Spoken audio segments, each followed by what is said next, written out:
नमस्कार दोस्तों, स्वागत है आप सभी का महाभारत की एक नई कथा में। इस कथा में हम सुनेंगे अर्जुन और सुभद्रा का विवाह और अभिमन्यु का जन्म के बारे में। तो आओ कथा शुरू करते हैं।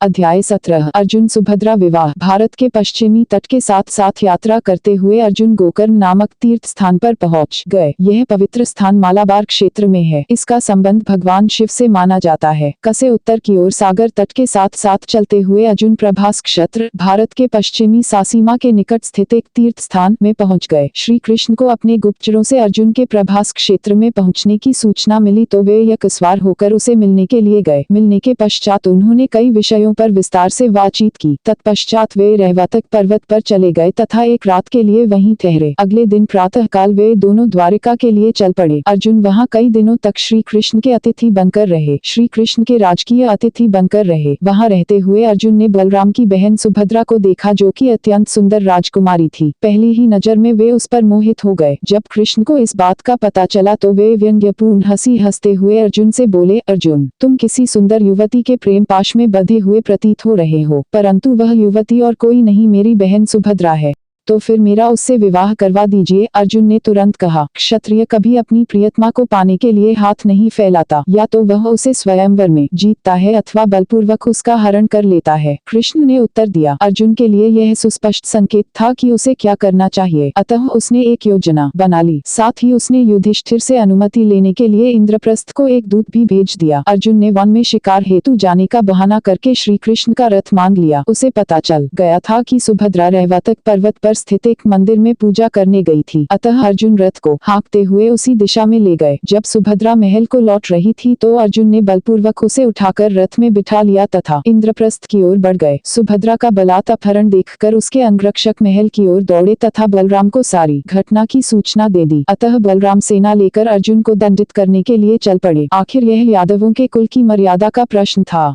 बलराम ने यह भाप लिया कि कृष्ण तो बिल्कुल शांतचित्त होकर बैठे थे, जैसे कि कुछ हुआ ही नहीं था। अतः उन्हें संदेह हो गया कि कृष्ण का भी सुभद्रा के अपहरण में हाथ था। बलराम ने कृष्ण से कहा, प्रिय भ्राता, आप अर्जुन द्वारा किए गए इतने अपमानजनक कृत्य के बारे में जान लेने के पश्चात भी चुप क्यों है? क्या आपने अर्जुन के प्रति अपने स्नेह के कारण इस अपमान को सह लेने का निर्णय लिया है? बलराम ने बात को बढ़ाते हुए कहा, जब अर्जुन तुम्हारे साथ यहाँ आया था तो हमने उसका कितने गौरव से स्वागत किया था। क्या यही तरीका है मित्रता का बदला चुकाने का? प्रत्येक व्यक्ति यह अनुभव कर रहा है कि हमारा घोर अपमान हुआ है। तुम इसे चाहे सहन कर लो, परंतु मैं तो नहीं करूंगा। मैं सेना सहित उसका अनुसरण करूंगा तथा उसे अच्छा सबक सिखाऊंगा। कृष्ण अब तक खामोश थे, क्योंकि उन्हीं के उकसाने पर अर्जुन ने सुभद्रा का अपहरण किया था। उन्होंने कहा, प्रिय भ्राता, शांत हो जाए तथा इस बात पर गंभीरता से विचार कीजिए। क्या हमारे लिए गर्व की बात नहीं है कि हमारी बहन इंद्रप्रस्थ राज्य की वध बन गई है? हमारी बुआ कुंती पहले ही उस परिवार में है। इसके अतिरिक्त आपको यह नहीं भूलना चाहिए कि अर्जुन अजय है। यदि आप उससे युद्ध करके हार गए तो हम कहीं के भी नहीं रहेंगे। क्या यह और भी अपमान की बात नहीं होगी?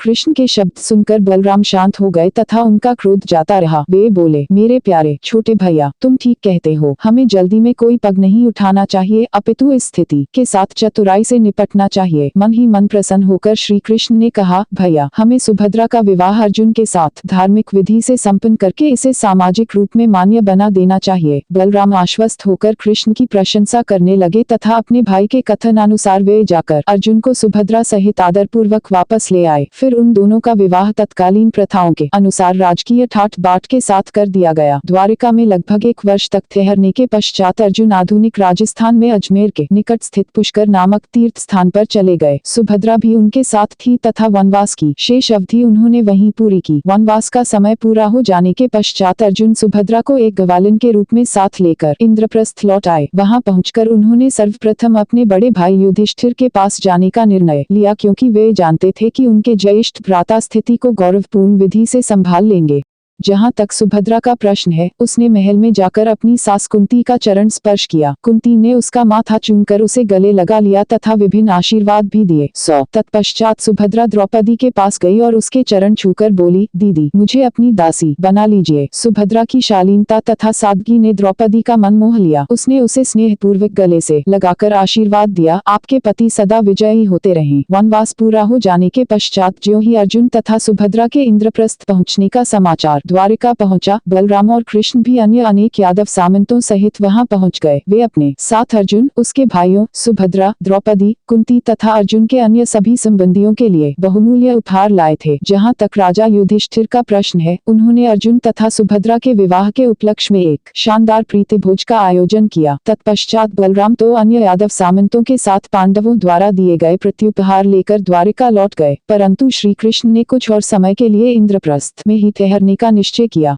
अभिमन्यु का जन्म। उचित समय के पश्चात सुभद्रा ने एक सुंदर पुत्र को जन्म दिया। आरंभ से ही यह शिशु ऐसे लक्षण दर्शाने लगा कि बड़ा होकर वह एक सुंदर वीर सात्विक गौरवशाली योद्धा बनेगा। वह अपने पिता, चारों चाचाता और विशेषतः अपने मामा श्री कृष्ण का चहेता था। सुभद्रा के पुत्र का नामकरण संस्कार करने के पश्चात उसका नाम अभिमन्यु रखा गया, क्योंकि वह अत्यंत निडर तथा अपनी इच्छा पर चलने वाला मन्यु था। जब वह केवल 6-7 वर्ष का था तो उसके पिता ने उसे धनुर्विद्या की शिक्षा देना आरंभ कर दिया। 15 वर्ष की आयु को प्राप्त होने तक वह एक गण्य योद्धा बन चुका था तथा जाने माने शूरवीर भी उसका नाम सुनकर घबरा जाते थे। वास्तव में समूचे पांडव परिवार को उस पर गर्व था। जहां तक द्रौपदी का संबंध था, उसने 5 पुत्रों को जन्म दिया। प्रत्येक पांडव से एक पुत्र उत्पन्न हुआ। उनके नाम थे क्रमशः प्रतिविंध्य, सुतसोम, श्रुतकर्म, शतानीक तथा श्रुतसेन। जब 5 राजकुमार जरा बड़े हो गए तो उनके मुंडन संस्कार किए गए। कुछ और समय बाद उनके यज्ञोपवीत संस्कार भी कर दिए गए। सभी पांडव इन बाल राजकुमारों को धीरे धीरे योद्धाओं के रूप में बड़े होते हुए देखकर बहुत खुश थे।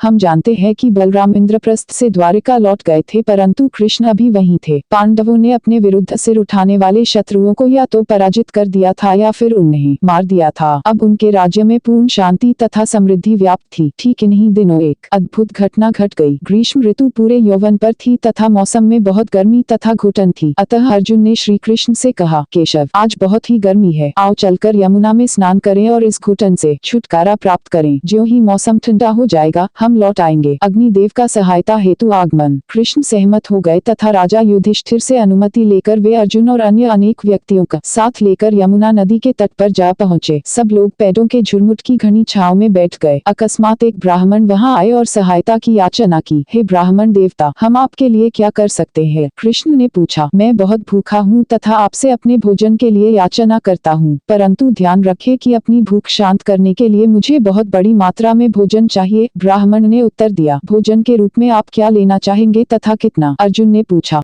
ब्राह्मण उनसे वचन लेकर अपने वास्तविक रूप में आकर बोला, मैं अग्निदेव हूँ तथा अपने भोजन के लिए अग्नि उत्पन्न करना चाहता हूँ। आपको ऐसा करने की अनुमति है, हम आपके काम में बाधा नहीं डालेंगे। अर्जुन बोला, परंतु वर्षा के देवता इंद्र मुझे ऐसा नहीं करने देते। अग्निदेव ने तर्क दिया, भला क्यों? श्री कृष्ण ने पूछा, क्योंकि उनका मित्र तक्षक नामक नागराज इस वन में रहता है। अतः जब भी मैं अग्नि उत्पन्न करता हूँ, वे मूसलाधार वर्षा करके इसे बुझा देते हैं, फलतः मैं भूखा ही रह जाता हूँ। अग्निदेव ने स्पष्ट किया, परंतु हम आपको कैसे सहायता दे सकते हैं? हमारे पास तो कोई दिव्यास्त्र नहीं है, अतः पहले हमें दिव्यास्त्र प्रदान कीजिए। अर्जुन ने तर्क दिया, आप दोनों के पास तो दैवी शक्तियां है, अतः आप मेरी सहायता कर सकते हैं।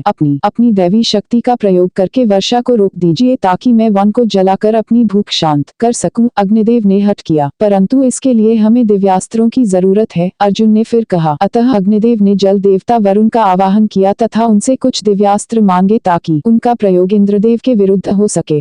वरुण देवता ने अग्निदेव को एक अटूट धनुष दिया जिसे गांडीव कहते थे। साथ ही उन्होंने 2 तरकश भी दिए जो सदैव तीरों से भरे रहते थे। इसके अतिरिक्त उन्होंने एक रथ दिया जिस पर एक भयावह दिखाई देने वाले कपि के चित्र से युक्त एक झंडा लगा हुआ था। अग्निदेव ने वह धनुष, तरकश तथा रथ अर्जुन को दे दिए। जहाँ तक श्री कृष्ण का प्रश्न है, अग्निदेव ने उन्हें एक चक्र दिया जो बहुत दर्शनीय होने के कारण सुदर्शन चक्र कहलाता था। अग्निदेव कृष्ण को बतलाया कि उस चक्र का गुण यह था कि शत्रु पर प्रहार करने के पश्चात वह वापस लौट आता था। यही नहीं, अग्निदेव ने श्री कृष्ण को एक गदा भी दी जिसे कौमोदकी कहते थे। यह इंद्र के वज्रास्त्र के समान शत्रुनाशक थी। बहुत समय से खांडव वन भयानक अपराधियों तथा दैत्यों के छुपने का स्थान बना हुआ था। सार्वजनिक भलाई के लिए इन अपराधियों का वध करना आवश्यक था, अतः खांडव वन को जलाकर राख करना अनिवार्य था। कृष्ण तथा अर्जुन की सहायता से अग्निदेव ने खांडव वन को जलाकर उससे उठने वाली लपटों से अपनी भूख शांत कर ली।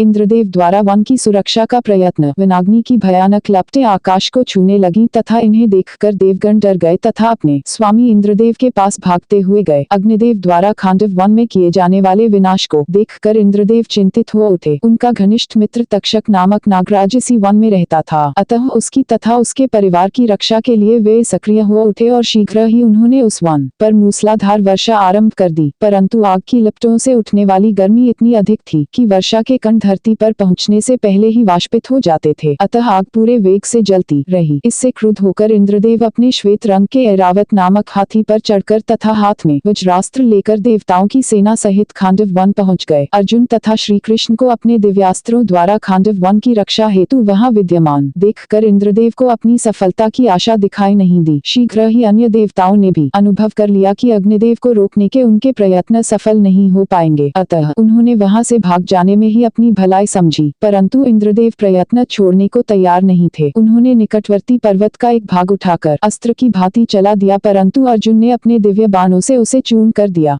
उसी समय एक आकाशवाणी हुई, हे इंद्रदेव, तुम्हारा मित्र तक्षक नामक नागराज खांडव वन को छोड़कर सुरक्षित स्थान पर चला गया है, अतः तुम्हें चिंता कर देगी आवश्यकता नहीं है। अग्निदेव को इस वन तथा इसके सभी अपराधियों को जला डालने दो। तुम अर्जुन और कृष्ण का सामना नहीं कर सकते, अतः तुम्हारी भलाई इसी में है कि उनसे क्षमा मांगकर अपने धाम लौट जाओ। आकाशवाणी सुनकर इंद्र ने स्थिति को शीघ्र ही भांप लिया। इसके अतिरिक्त उसका मित्र नागराज तक्षक वन को छोड़कर सुरक्षित स्थान पर जा ही चुका था, अतः उसने श्री कृष्ण की अनेक प्रकार से स्तुति करके उनसे क्षमा मांगने में ही अपनी भलाई समझी। जब उसे क्षमा कर दिया गया तो कृष्ण और अर्जुन को आशीर्वाद देकर वह अपने धाम को लौट गया। मयासुर नामक दैत्य इंद्रदेव के लौट जाने के बाद खांडव वन एक बार फिर आग की भयानक लपटों की चपेट में आ गया, अतः वहां रहने वाले दैत्य, सर्प, खूंखार पशु तथा अन्य जीव भयभीत हो उठे। लपटों के भय से तथा अर्जुन और कृष्ण को अस्त्रों से युक्त देखकर वे सब दया की भीख मांगने लगे। यही नहीं, उनमें से बहुत से जीव सुरक्षित स्थानों की ओर भागते हुए नजर आए। यह देखकर श्री कृष्ण ने भागते हुए दैत्यों तथा अन्य खूंखार जीवों पर अपना चक्र छोड़ दिया, अतः उनमें से बहुत से वहीं मारे गए।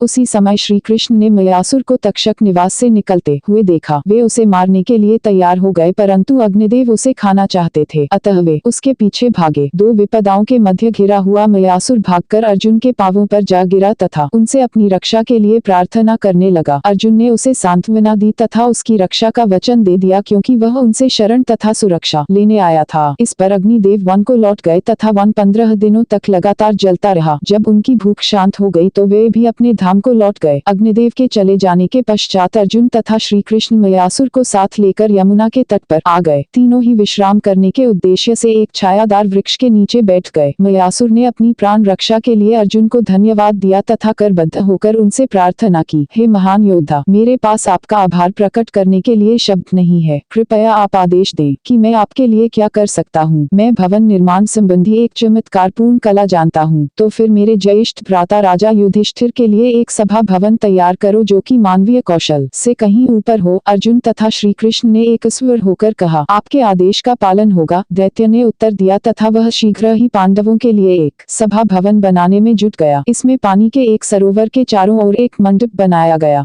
उसका फर्श संगमरमर का था, जिसमें विभिन्न जल जीवों, मछलियों, मेंढकों, केकड़ों आदि आकृतियों के मोती जड़े हुए थे। इसका फर्श सरोवर जल के बिल्कुल समतल था। सरोवर को तरह ही दिखाई देता था। साधारण मनुष्य इस देखकर जल का धीखा खा जाता था। आश्चर्यजनक सभा भवन को देखकर सभी पांडव बहुत प्रसन्न हुए। उन्होंने ऐसा मंडप बनाने के लिए मयासुर को धन्यवाद दिया, परंतु वह तो अर्जुन का इतना आभार था कि उसने उनसे कुछ और वस्तुएं स्वीकार करने के लिए प्रार्थना की। जब उसकी बात मान ली गई तो उसने मैदान पर्वत पर जाकर भीमसेन के लिए एक भारी गड़ा तथा अर्जुन के लिए एक विचित्र सांख लाने की अनुमति मांगी। इस शंख का नाम था देवदत्त तथा यह जल देवता वरुण का शंख था। अर्जुन ने मयासुर को उपर्युक्त दोनों वस्तुएं लाने की अनुमति दे दी, अतः वह मैनाक पर्वत की ओर चल पड़ा तथा केवल 2 दिन में ही वहां पहुंच गया। गदा तथा शंख प्राप्त करके मयासुर इंद्रप्रस्थ लौट आया तथा वे दोनों चीजें राजा युधिष्ठिर के चरणों में समर्पित कर दी। राजा उन्हें लेकर अत्यंत प्रसन्न हो उठे। उन्होंने गदा तो भीम को दे दी तथा शंख अर्जुन को। वे दोनों इन्हें प्राप्त करके गदगद हो गए। ये कथा सुनने के लिए आपका बहुत बहुत धन्यवाद। अगर कथा अच्छी लगी हो तो वीडियो को लाइक, शेयर और चैनल को सब्सक्राइब जरूर करें। कमेंट में राधे राधे जय श्री कृष्णा लिखना ना भूलें।